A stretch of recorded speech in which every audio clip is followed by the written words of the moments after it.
సామెతల గ్రంథం 13:22.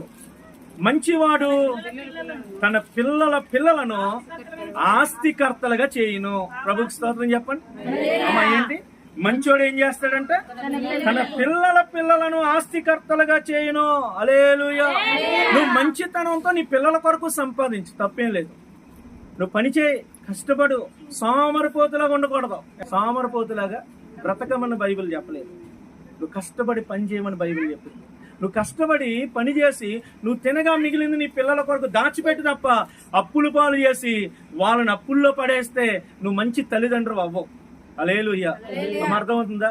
కొంతమంది ఆస్తులు పంపకాలు అప్పుడు, అరే ఇదిగో 5 లక్షలు అప్పు ఉంది కానీ ఈ 3 లక్షలు పెద్దోడు కడతాడు, ఇది నువ్వు కట్టరా. ఏం పంచుతారు వీళ్ళు? అప్పులు పంచుతారు.